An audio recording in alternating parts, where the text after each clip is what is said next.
Hi everyone. I wanted to share some thoughts on Gimmel Tammuz. Gimmel Tammuz is actually tonight and tomorrow. I'm sure there's going to be a lot of wonderful bringings happening and classes. So I'll just add my little thoughts here. What's interesting about Gimmel Tammuz is that you see it's a day that a lot of Chassidim of the Rebbe have a very hard time defining. They don't know what words to use. The Rebbe actually speaks about Gimmel Tammuz a lot in many sichos and maimarim. It is a day that is significant in the Torah, going all the way back to the times of Yehoshua. So Baruch Hashem, we have a lot to think about and learn about Gimmel Tammuz to help us define it. I want to speak about a particular sicha the Rebbe gave in Parshas Karach from the year Nun Aleph, which is, to me, really the definition of Gimmel Tammuz, the way the Rebbe gave it to us in full. And I think that sicha really encapsulates it. But before I do that, I just want to share some of my thoughts. So the way that I would define Gimmel Tammuz is a day that the Rebbe transcends time and space completely based on our perspective. And what I mean by that is that Gimmel Tammuz is the day where we were forced to tap into our own connection with the Rebbe that transcends time and space. It was always there. We know from the famous story of Reb Mendel Futterfass, where he was stuck in Soviet Russia, and he had no way of communicating through any kind of the normal natural channels, right? He couldn't make a phone call, he couldn't send a letter, and he wanted to write a letter to the Rebbe. So he sat down in his prison cell or wherever he was exiled, and he composed a letter in his mind and his heart, and he sent it.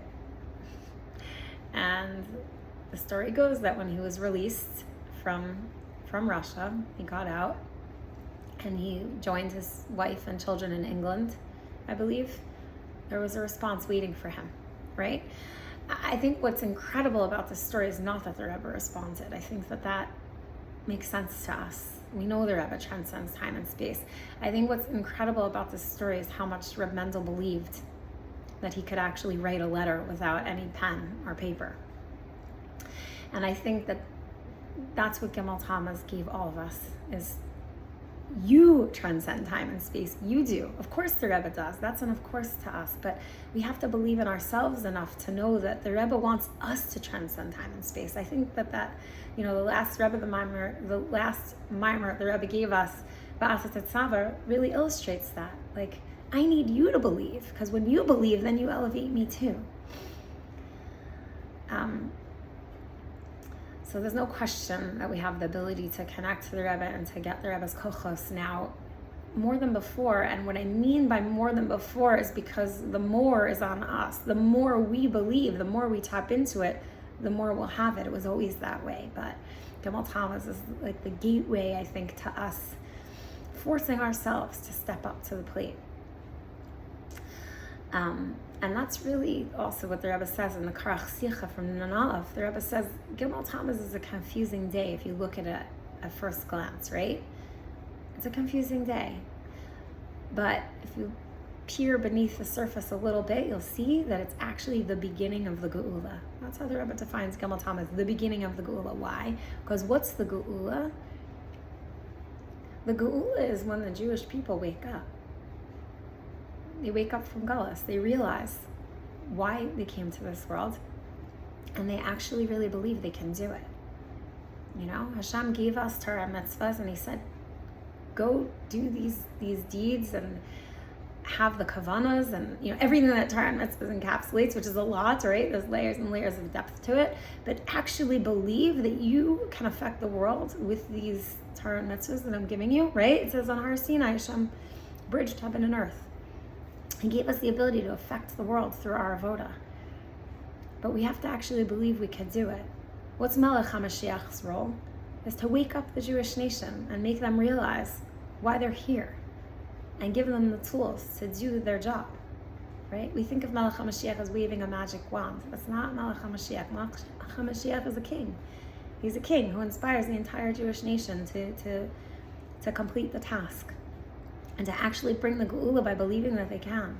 by believing that they can, through their iskashus, they can connect, they can get the kochos, they can internalize the teachings of the Torah, teachings of Chassidus, and they can turn over the world. So I wanted to just finish off by sharing a couple of personal stories of how the Rebbe communicates to me. And again, I think you have to be open to hearing the messages, but they're there. They're there if you're willing to tap in. And so I'm sharing these stories, so hopefully you'll be able to find these stories in your life, and it'll give you the kochos to do what you need to do to bring the Gula. So one story that I want to share actually is not like, it's just a little story about how the Rebbe guided me in my health. But it was about 5 years ago. I was having some stomach issues. They were, enough that it was affecting my daily functioning because I was in pain. So I went to the doctor, and the doctor prescribed a medication for me that had some harsh side effects. So I was a little uneasy about taking it. And I remember coming home and thinking, Hashem, I know you're the healer, and I know the doctor is, a keli for you to heal me, and I don't want to overthink this and worship it, but it just seems like this pill is, the side effects don't seem to outweigh the benefits. I'm confused why I was prescribed this. It might get rid of one problem. It seems like it's going to create some other ones. And I was really having almost like a spiritual conundrum about it, because I just felt like I'm not a doctor, but this just doesn't feel right to me. I'm like, Hashem, what do I do? And I literally said those words out loud. And later that day, I happened to be speaking to a friend of mine who was having her own struggles. And she said to me, I have to read you this letter of the Rebbe that I got. I want to read it to you. It's really beautiful. And she starts reading me this beautiful letter that she got that was speaking to the issues she was having and trust in God. And it really was giving her chizuk. And at the very end of the letter, it said, P.S. The stomach issues that you're having, there's a special diet that you can eat that will cure it.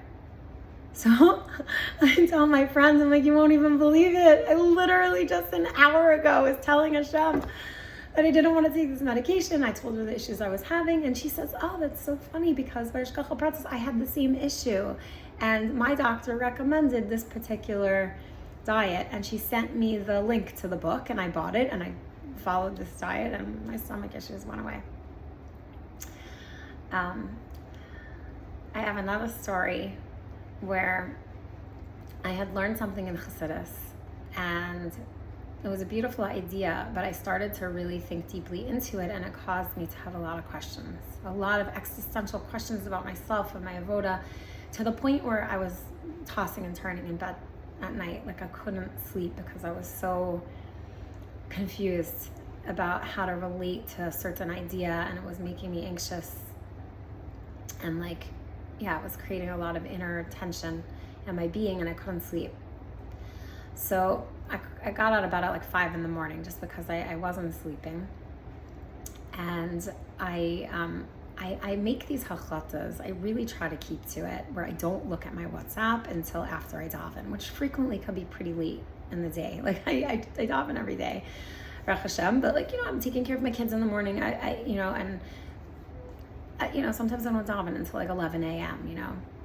Or maybe even a little later. But I really try to be disciplined about not opening WhatsApp until after I daven, because once I open WhatsApp, it's like a tunnel. I just get stuck in there. Messages and group chats and So anyway, so I had this hachlata in place. So I woke up at 5 a.m, and I had remembered that my daughter Rivka, who at the time was 15, and she was visiting a friend who's a shlucha in a different state. So it was even earlier. It was the middle of the night for her. I hadn't spoken to her in 2 days. It was a vacation from school. She was with a friend, and I got busy with my little kids, and I forgot to reach out to her and see how she was doing. And I didn't want her feelings to be hurt. So I was like, okay, I made this achlata not to look at WhatsApp, but I need to just text Rivka, and then I'll put my WhatsApp away. So I was really careful. I covered the screen. I was like, I don't want to see any of my messages. I'm just going to type into the search box Rivka's name, and then I'll just message her. I'm thinking of you. Call me later. Anyway, I go to Rivka's name, and all of a sudden, I see a letter from the Rebbe. And it was weird because I was so confused it took me like a minute to orient myself, because Rivka and I actually don't really text. Like, if we want to speak, we call each other. So I was not expecting to see a text from her. When I went into her name, I was not expecting to see an unopened text. Certainly was not expecting to see a letter from the Rebbe. So I was like very taken aback. And then I realized she must have sent me a letter from the Rebbe. I'm reading this letter. It was point by point an answer to the question that I had been tossing and turning all night about. And like, you understand that? First of all, the fact that I woke up at 5 o'clock in the morning, which I never do, that's so early. Then I thought to go on WhatsApp, but be really careful and only look at Rivka to send her a message, which we never communicate through text. And then here's this letter from the Rebbe telling me an answer to the question that kept me up that night. I walked around for like 2 hours with my jaw open. I was like, that was an open miracle. And the Rebbe really just communicated to me very clearly. That was like, it was so amazing. My heart was so warm, and it really actually was something I needed to hear, like very badly, so obviously. So I want to give us all a bracha on Gimmel Tammuz, the beginning of the Gula, that we should each have a Gula Prati and a Gula Klali, for all Klali Yisrael, that we should go out of Galus immediately, all of us, the entire nation. The Rebbe should take us to Yerushalayim. We should have the Beis HaMikdash. We should have Tchias HaMesim, be reunited with all of our loved ones, and the Gula Shlema immediately.